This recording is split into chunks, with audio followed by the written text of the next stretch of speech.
Hello प्यारे दोस्तों। आज नए साल की हार्दिक शुभकामनाएं आप सभी को। तो आज हम देखेंगे अपने इतिहास के सीरीज में राजा राममोहन रॉय के बारे में। ठीक है, देखेंगे कि इनका क्या योगदान रहा है भारत में। इन्हें आधुनिक भारत का जनक भी कहा जाता है। तो ऐसा क्यों कहा जाता है, इसे भी हम समझेंगे। ठीक, उदाहरण के साथ सभी चीज़ों को हम देखेंगे। ठीक है, बाहर की नॉइस अगर थोड़ी बहुत आ रही होगी तो मैं माफ़ी चाहूँगा, क्योंकि यार बच्चे बाहर खेल रहे हैं तो जाहिर सी बात आएंगे, और बच्चों की फ्रीडम पे हम लोग लगा नहीं सकते।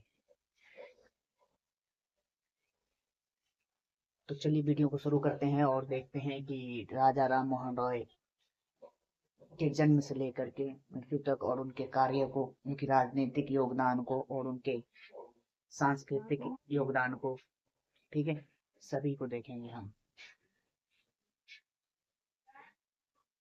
राजा राम मोहन रॉय, ठीक है, जो कि जिनका जन्म जो है 22 मई 1972 को हुआ है। ठीक है, ये बंगाल में इनका जो जन्म है वहां पे हुआ था। ठीक है, तो जो बंगाल में है, बंगाल में जन्म हुआ था। और रैंडी रैंडी नामक स्थान था।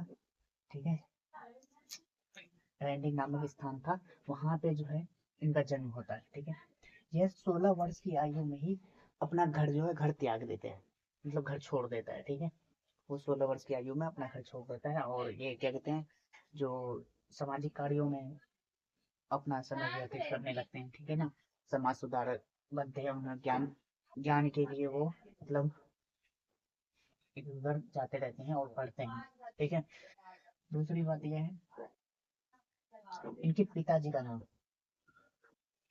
रामकांता, ठीक है, रामकांता राय था। ठीक है, और माता जी जो थी तृणयनी देवी थी। ठीक है, तो जो माता जी हैं तृणयनी देवी थी।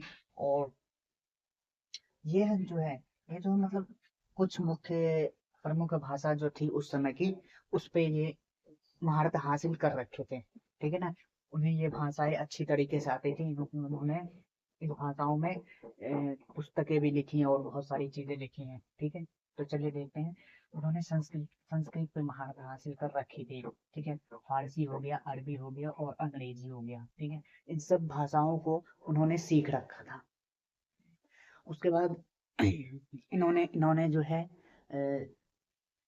धर्म के लिए भी कई कार्य किए। ठीक है ना, इन्होंने वेद और उपनिषदों का प्रचार किया। ठीक है, और इन्होंने इन्होंने जो है जाति प्रथा का विरोध किया। ठीक है, जातिवाद का विरोध किया इन्होंने। अ, सती सती प्रथा का विरोध किया, और 1818 में इन्होंने विरोध शुरू किया था, और 1829 में जाकर के इन्होंने एक जो अंग्रेजी शासन है उसके द्वारा एक कानून भी लागू करवाया, ताकि सती प्रथा पे रोक लगे। ठीक है, तो इसी तरह से हम अभी अभी आगे देखेंगे। तो इसका स्क्रीनशॉट लेना चाहे तो आप ले लें या लिख लें। तो हम आगे अब नेक्स्ट पेज पे। ठीक है, तो नेक्स्ट नेक्स्ट पेज पे हम देखते हैं। इन्होंने सती प्रथा का अंत किया। ठीक है, सती प्रथा का अंत किया, अर्थात विरोध किया, विरोध करते करते किया। और उन्होंने 1818 से विरोध किया। 1829 में विलियम बेंटिक, जो लॉर्ड विलियम बेंटिक थे उस समय के अंग्रेजी शासक के गवर्नर जनरल। ठीक है, तो उन्होंने उनके उनके द्वारा जो है गवर्नर जनरल नहीं, सॉरी, वॉइसराय, वॉइसराय जो विलियम बेंटिक थे, उनके उन्होंने मतलब एक कानून लाया, ये कानून लाया कि सती प्रथा को पूरी तरह से बैन कर दिया गया। ठीक है ना, तो राजा राम मोहन रॉय ने उन्हें अपील किया कि ये सती प्रथा को बैन किया जाए। तो विलियम बेंटिक के द्वारा उनको बैन कर दिया गया था। ठीक है, इसका इसका हालांकि जो भारतीय समाज में जो हिंदू समाज थे उनके द्वारा विरोध भी किया गया जब इस पर बैन किया गया था। कह रहे हैं कि ऐसा कहा जाता था कि ये हमारी संस्कृति को मिटा रहे हैं, और कहते हैं ये हमारी सभ्यता को मिटा करके ईसाई सभ्यता थोपना चाहते हैं। परंतु ये जो था सती प्रथा पे बैन लगाना, ये एक सामाजिक कार्य था। इसकी वजह से राजा राम मोहन रॉय इस संघर्ष को लेकर के चलते रहे हैं 1818 से, और 1829 में इन्होंने इस पे सफलता प्राप्त की। ठीक है। महिलाओं के अधिकार, राजा राम मोहन रॉय ने महिलाओं के अधिकारों के लिए कार्य किया। ठीक है ना। महिला के अधिकारों में जो था, जो सबसे महत्वपूर्ण ये था कि उनको शिक्षा दी जाए। ठीक है ना। उसको विधवा पुनर्विवाह को स्थापित किया जाए, और जो संपत्ति में, जो पिता की संपत्ति है उसमें उनको भी अधिकार दिया जाए, महिलाओं को भी अधिकार दिया जाए। तो इन सब चीजों के लिए उन्होंने किया था।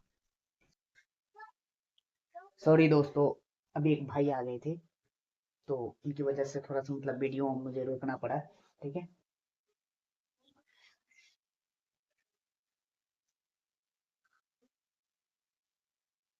तो चलो क्लास को आगे कंटिन्यू करते हैं। तो हमने हमने बता दिया था कि महिलाओं के लिए उन्होंने क्या क्या कार्य किया था। महिलाओं के लिए जैसे कि विधवा पुनर्विवाह, और क्या कहते हैं संपत्ति, जो पिता की संपत्ति है उसमें अधिकार, और शिक्षा के लिए, जो महिलाओं को शिक्षा नहीं दिया जाता था, तो इसलिए उन्हें शिक्षा देने के लिए जो है राजा राम मोहन रॉय जी वो संघर्ष करते रहे। ठीक है। उसके बाद उन्हें उन्हें जो अंग्रेजी भाषा है, अंग्रेजी भाषा में अंग्रेजी भाषा को उन्होंने शिक्षा शिक्षा का समर्थन दिया। ठीक है ना। अंग्रेजी शिक्षा है उनका समर्थन किया उन्होंने। ठीक है। पहली बात तो ये। दूसरी ये है कि उन्होंने इसके साथ हिंदू कॉलेज कॉलेज की भी स्थापना की, और ये किया था 1817 में। ठीक है। 1817 में। ठीक है। उन्होंने हिंदू कॉलेज की स्थापना की थी। हिंदू कॉलेज का स्थापना करने का मकसद सिर्फ यही था कि जो अंग्रेजी शासन था, जो अंग्रेजी शासन थे, वो क्या करते थे कि जो भारतीय सिविल सेवा थी, ठीक है, उसमें भी अंग्रेज भरे पड़े रहते थे। तो राजा राम मोहन रॉय जी ने सिविल सेवा में भारतीयों के लिए भी स्थान मांगा। ठीक है। तो भारतीयों के लिए स्थान मांगा, तो फिर जाके उसमें जो अंग्रेजी हिसाब से काम करना होता था। ठीक है। तो उन्होंने हिंदू कॉलेज में अंग्रेजी शिक्षा का भी विस्तार किया। ठीक है। इसलिए उन्होंने समर्थन किया, ताकि ज्यादा से ज्यादा भारतीय जो है वो हमारे जो अंग्रेजी शासन में आ सके, और अंग्रेजों का लूट जो है उसे रोक सके। ठीक है। तो नेक्स्ट चलते हैं, नेक्स्ट पेज पे अभी चलेंगे, जब तक इसका स्क्रीनशॉट लेना है।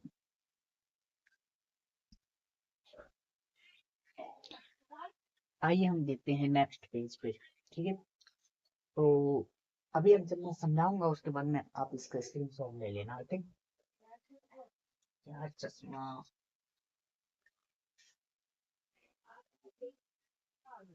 हम्म, तो उन्होंने जाति प्रथा का विरोध किया। ठीक है।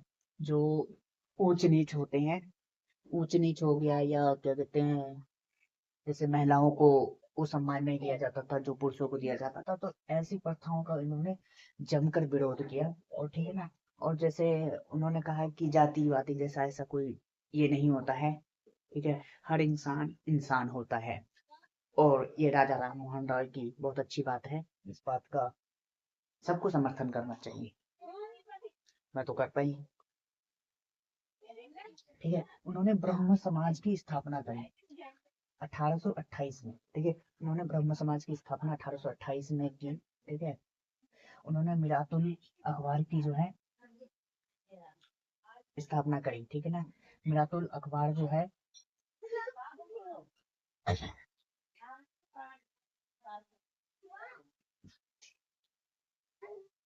इससे ये जो अखबार था, ये 1822 में चालू किया गया था। ठीक है।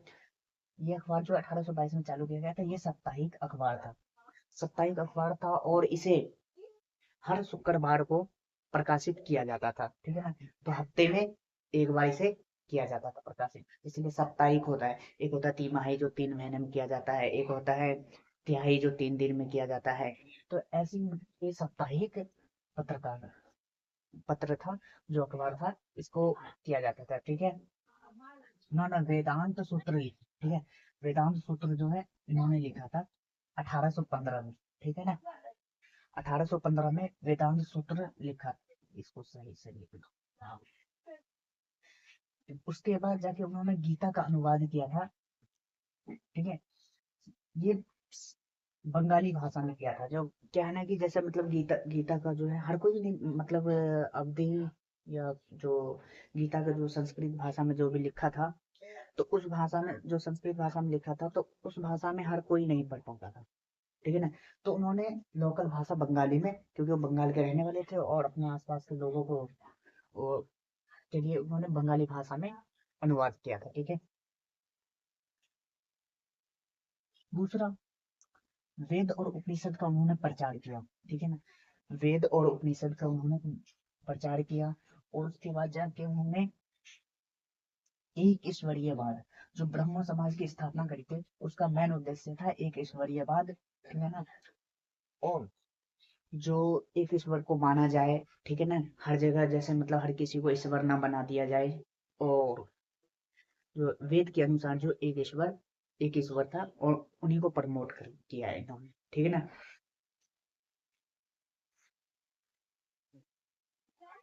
दूसरा है पत्र पत्रिकाएं और संवाद चालू किया है। उन्होंने पत्र पत्रिकाएं और संवाद जो है चालू किया था, ठीक है, लोगों के द्वारा। तो आप इसका स्क्रीनशॉट ले सकते हैं, ठीक है ना। जाति प्रथा का तो उन्होंने विरोध किया था, ये मैंने आपको पहले बता दिया। इसके आगे भी चलते हैं।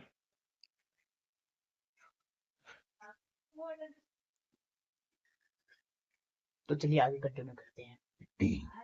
तो इसमें उपलब्धियां, ठीक है ना, जो राजा राम मोहन रॉय जी की है उपलब्धियां क्या है कि जो राजा की उपाधि, ठीक है ना, इन्हें राजा की उपाधि दिया गया था 1817 में, ठीक है।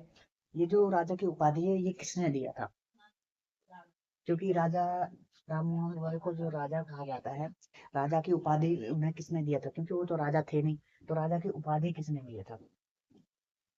तो ये दिया था अकबर द्वितीय ने, मुगल बादशाह थे जो अकबर द्वितीय, उन्होंने 1817 में दिया था, ठीक है ना, राजा की उपाधि राजा राम मोहन रॉय को, ठीक है। मुगल दरबार में वे पदसीन थे, ठीक है ना, मतलब पद पर थे वो, ठीक है।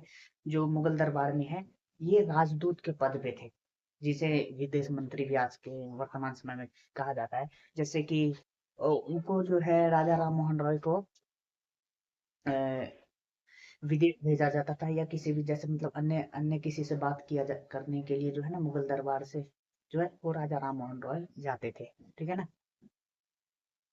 तो उसके बाद इन्हें प्रेस रजिस्ट्रेटर, ठीक है, प्रेस रजिस्ट्रेटर में इन्हें अंग्रेजों ने स्थान दिया था, और ये पहले भारतीय थे जो प्रेस रजिस्ट्रेटर में इनको इनको नियुक्त किया गया था, ठीक है ना। दूसरा, अंग्रेजी में बाइबिल का ये अनुवाद किया था। ये 1616 में एक जो मिशनरी कह सकते हैं, मिशनरी आए थे, अंग्रेजी मिशनरी, ठीक है ना। उन्होंने उन्होंने तो संस्कृत में बाइबल को लिखा था, ठीक है ना। उन्होंने संस्कृत में बाइबल को लिखा था, उनका नाम था कि जेसुइट, ठीक है ना। जो जेसुइट जो थे, उन्होंने संस्कृत में बाइबल को लिखा था, ताकि जो ईसाई धर्म है उनका प्रचार अच्छे से किया जा सके, ठीक है। तो उन्होंने जो है संस्कृत में लिखा था बाइबल को, और राजा राम मोहन रॉय ने उस संस्कृत में लिखे हुए बाइबल को ट्रांसलेट कर करके उन्हें जो है अंग्रेजी में कर दिया था, ठीक है। दूसरी बात, इसके बाद जो है इन्होंने बहुत सी ऐसे कार्य किए जिससे कि वो समाज सुधारक में आए। अब इनके राजनीतिक पहलू पे हम देख लेते हैं, ठीक है ना। तो आप इसका स्क्रीनशॉट ले लीजिए, जब तक मैं राजनीतिक पे दिखा देता हूँ।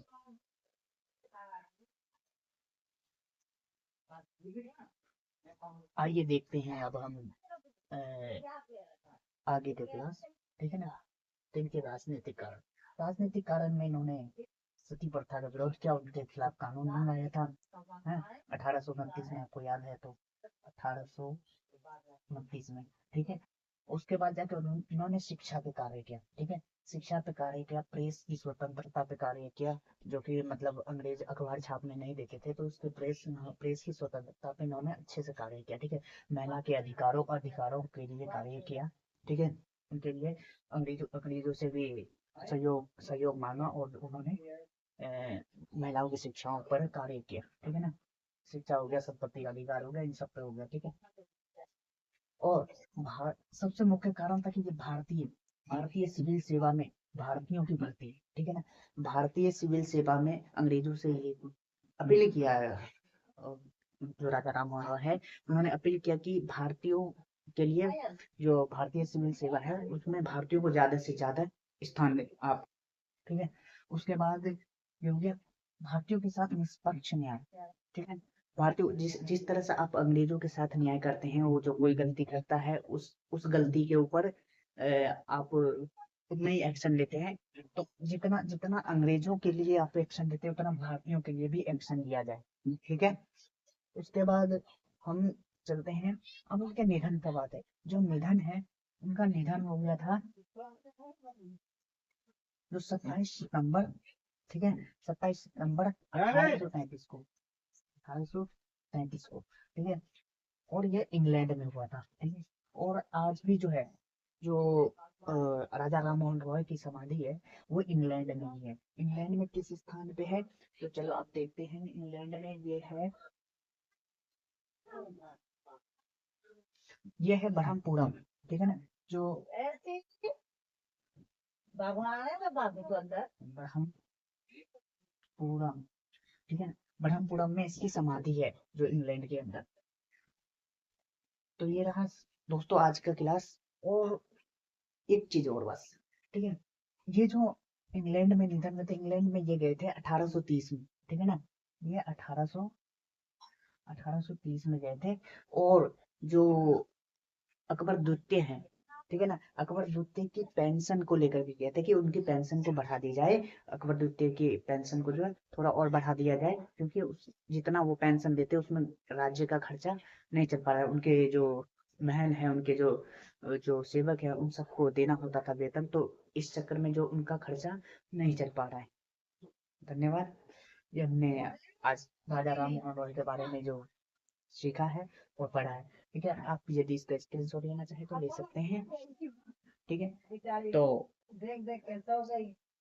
All the best for again video, ठीक है। तो हम अब आगे आगे जो है ऐसे टॉपिक पे एक वीडियो बनाएंगे, तो इसके लिए आपको चैनल को सब्सक्राइब कर लेना होगा।